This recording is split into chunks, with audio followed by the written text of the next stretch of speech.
ഞങ്ങൾ യൂത്ത് കോൺഗ്രസിന്റെ പ്രവർത്തകരാണ്. ഞാൻ ജില്ലാ പ്രസിഡന്റ് ഉത്തരവാദിത്ത ഭാരവാഹികൾ, ഞങ്ങളുടെ ബാക്കി ഭാരവാഹികൾ പുറത്തുണ്ട്. ഞങ്ങൾ യുവാക്കളെ പ്രതിനിധീകരിച്ചാണ് വന്നിരിക്കുന്നത്. കാലങ്ങളായിട്ട് ഇപ്പൊ സാറ് ഒരു ഉദ്യോഗസ്ഥനായിട്ട് ഇരിക്കുന്നതുകൊണ്ട് പല കാര്യങ്ങളും സമ്മതിച്ചു തരാനായിട്ട് പറ്റില്ല. എന്നാലും ഇവിടെ നടക്കുന്ന വാസ്തവങ്ങളും വസ്തുതകളും എന്താണെന്ന് സാറിനും നമ്മളെ പോലുള്ള ആളുകൾക്ക് എല്ലാവർക്കും അറിയാം. കഴിഞ്ഞ ഈ സംസ്ഥാന സർക്കാർ ഭരണത്തിൽ കയറിയതിനു ശേഷം ഒരുപാട് പിൻവാതിൽ നിയമങ്ങൾ SFI, DYF അടക്കമുള്ള അവരുടെ പോഷകങ്ങളുടെ വിദ്യാർത്ഥികളെ മാത്രം ഉദ്യോഗസ്ഥരായിട്ട് അല്ലെങ്കിൽ ജോലിക്ക് വേണ്ടി പിൻവാതിലൂടെ ഒരുപാട് പേരെ നിയമിക്കുന്നുണ്ട്. ആക്ഷേപങ്ങൾ നമ്മൾ ഇതിനു മുമ്പ് ഒരുപാട് സമരങ്ങൾ ചെയ്തിട്ടുള്ള. അപ്പൊ കഴിഞ്ഞ കുറെ നാളുകളായിട്ട് ഈ കേരളത്തിലെ പല യുവാക്കൾക്കും, അത് രാഷ്ട്രീയ പാർട്ടികളൊക്കെ പഠിച്ച് അവർ കാലങ്ങളായിട്ട് പഠിച്ച് അവരുടെ കുടുംബങ്ങൾ നോക്കാൻ വേണ്ടി പണിയെടുക്കുന്ന ഒരുപാട് പേർക്ക് ഇവിടെ തൊഴിലില്ല. പല ചെറുപ്പക്കാരും പുറത്താണ്. ഈ സർക്കാർ യുവജനങ്ങൾക്ക് വേണ്ടി ഒരുപാട് തൊഴിലവസരങ്ങൾ സൃഷ്ടിക്കുന്നത് അതൊന്നും ഉണ്ടായിട്ടില്ല. കഴിഞ്ഞ കുറെ നാളുകളായിട്ട് നമ്മൾ ചർച്ച ചെയ്ത് നമ്മൾ സമരങ്ങൾ കേട്ട് നടത്തി. കഴിഞ്ഞ ദിവസം ഉണ്ടായതാണ് നമ്മൾ ഒരുപാട് ശ്രമിക്കുന്ന ഒരു വിഷയം എന്ന് വെച്ചാൽ ഉറുദു പഠിപ്പിക്കുന്ന ഒരു ടീച്ചറിന് പ്രശീദ്ര വിഷയം സാറും കണ്ടെന്ന മാധ്യമങ്ങളോടെ ആ ടീച്ചർ കരഞ്ഞുകൊണ്ടാണ് പറയുന്നത്, 1ാം റാങ്ക് കിട്ടിയ ഞാൻ പിള്ളേരോട് പറഞ്ഞോട് നിങ്ങൾ പഠിച്ച നല്ല രീതിയിലാണ് ഗവൺമെന്റ് ജോലി കിട്ടണമെന്നുള്ള രീതിയിലാണ് പുള്ളിക്കാരത്തി പറയുന്നത്, പഠിപ്പിക്കുന്നത്. 1ാം റാങ്ക് കിട്ടിയ പുള്ളിക്കാരത്തിക്ക് പോലും ചില സാങ്കേതിക തടസ്സങ്ങളും കാര്യങ്ങളൊക്കെ പറഞ്ഞുകൊണ്ട് ഇപ്പൊ അതിന്റെ കാലാവധി അവസാനിക്കാറ്, ജോലി കിട്ടണമെന്ന് കഴിഞ്ഞ ദിവസം മാധ്യമ പ്രവർത്തകർ സുഹൃത്തുക്കൾ റിപ്പോർട്ട് ചെയ്ത. അത് വന്നതിന് ശേഷം ഇവിടെയുള്ള പൊതുജനങ്ങൾ, യുവാക്കൾ അടക്കമുള്ള എല്ലാവരും രാഷ്ട്രീയവും മതവും എല്ലാം മറന്നുകൊണ്ട് വനിതയ്ക്ക് സപ്പോർട്ട് ചെയ്യുമ്പോൾ അതിന്റെ ഗവൺമെന്റിന്റെ പ്രതിനിധിയുടെ സംസ്ഥാന സെക്രട്ടറി പോലും വന്നിരുന്നിട്ട് ഒരു പത്രസമ്മേളനം വിളിച്ച് ഇത്തരത്തിലുള്ള ആളുകളെയൊക്കെ ആക്ഷേപിക്കണേ, അത് തികച്ചും വസ്തുതയില്ലാത്ത തെറ്റായിട്ടുള്ള വാർത്തയാണ്, ജനങ്ങളെ തെറ്റിദ്ധരിപ്പിക്കുകയാണെന്നാണ് അദ്ദേഹം പറഞ്ഞിരിക്കുന്നത്. ഇതൊക്കെ പൊതുജനങ്ങളോടും ഇവിടെയുള്ള യുവാക്കളോടും വലിയ വെല്ലുവിളിയാണ്.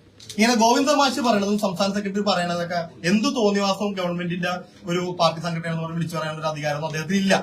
അറ്റ്ലീസ്റ്റ് ഇതുപോലെയുള്ള ആളുകളുടെ മാനസികാവസ്ഥകളും വിഷമങ്ങളും മനസ്സിലാക്കാനുള്ള ഒരു സാഹചര്യം അദ്ദേഹം കാണിക്കണം.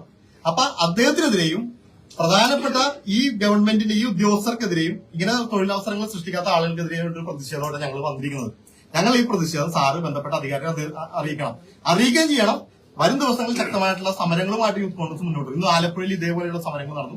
വരും ദിവസങ്ങളിൽ എല്ലാ സ്ഥലങ്ങളിലും ഇത്തരത്തിലുള്ള സമരങ്ങൾ നടക്കും. താങ്കൾ പറയണം, അങ്ങ് ഉദ്യോഗസ്ഥൻ സത്യസന്ധനായിട്ടുള്ള ഉദ്യോഗസ്ഥനാണ് താങ്കൾ പറയേണ്ടത്. യുവാക്കളുടെ പ്രതിനിധികളായിട്ട് ഞങ്ങൾ യൂത്ത് കോൺഗ്രസ് ആയിട്ട് വന്നിരുന്നു, ഇതാണ് പൊതുജന വികാരം. ഇനിയും ഇത്തരത്തിലുള്ള ഈ ഗവൺമെന്റ് തീരാറായി, ഈ ഭരണം തീരാറായി, മര്യാദക്കുള്ള രീതിയിലാണ് പോയില്ല എന്നുണ്ടെങ്കിൽ ഒരു 3 മാസം ഉണ്ടെങ്കിൽ ഈ 3 മാസം ബന്ധപ്പെട്ട വകുപ്പുകളെ മുഖ്യമന്ത്രി അടക്കമുള്ള ആളുകളെ തെരുവിൽ ഇറങ്ങാൻ സമ്മതിക്കാത്ത രീതിയിലുള്ള സമരങ്ങൾ നിങ്ങൾ കണ്ടുവരും. സാറിനടക്കം പ്രവർത്തിക്കാനുള്ള, സുഖമായിട്ട് പ്രവർത്തിക്കാനുള്ള ഒരു സാഹചര്യം ഇല്ലാത്ത രീതിയിൽ ഞങ്ങൾ വന്ന് സമരം ചെയ്യും. അപ്പൊ അത് അത്ര പ്രധാനപ്പെട്ട കാര്യമാണ്, നിങ്ങൾ അറിയിക്കണം. അതിൽ പ്രതിഷേധമായിട്ടാണ് ഞങ്ങൾ വന്നിരിക്കുന്നത്. ഞങ്ങളുടെ പ്രതിഷേധമാണ്, സാറ് ബന്ധപ്പെട്ട അധികാരം അറിയിക്കുക. ഞങ്ങൾ ഒരുപാട് യുവാക്കളെ പ്രതിനിധി യൂത്ത് കോൺഗ്രസ് സംഘടന വന്നിരിക്കുന്നത്. അപ്പൊ ഇവിടെ പോലീസ് സുഹൃത്തുക്കൾ പറഞ്ഞ് അറസ്റ്റ് ചെയ്ത് മാറ്റും അല്ലെങ്കിൽ ഞങ്ങൾ ഈ ഒരു പ്രതിഷേധമായിട്ട് വന്നു. പല സമരങ്ങളിലും നമ്മൾ പറയുമ്പോൾ മാറിക്കൊടുക്കാറുണ്ട്. ഈ ഒരു സമരത്തിൽ ഇത് അങ്ങനത്തെ ഒരു വിഷയമാണ്. ഞങ്ങൾ തൽക്കാലം പോലീസുകാരോട് സഹകരിക്കാനുള്ള ഒരു മാനസികാവസ്ഥയിലല്ല. ഞങ്ങൾ അറസ്റ്റ് ചെയ്ത് നിൽക്കിയാലും കേസെടുത്താലും ശരി, ഇന്നത്തെ ഒരു ദിവസം താങ്കൾ ഉപരോധിക്കാനും, താങ്കളുടെ വീട്ടിൽ പോകുന്ന സമയമായിട്ടുണ്ടാവുമെന്നാണ് ഞാൻ വിചാരിക്കുന്നത്. ഉപരോധിക്കാനും ഈ ഓഫീസിലെ പ്രവർത്തനങ്ങൾ തടസ്സപ്പെടുത്താൻ ഞങ്ങൾ ഉദ്ദേശിക്കുന്നത്. അങ്ങനത്തെ ഒരു ഉപരോധ സമരമായിട്ട് ഞങ്ങൾ മുന്നോട്ട് പോകും. യൂത്ത് കോൺഗ്രസ് സിന്ദാബാദ്! യൂത്ത് കോൺഗ്രസ് സിന്ദാബാദ്! യൂത്ത് കോൺഗ്രസ് സിന്ദാബാദ്! യൂത്ത് കോൺഗ്രസ് സിന്ദാബാദ്!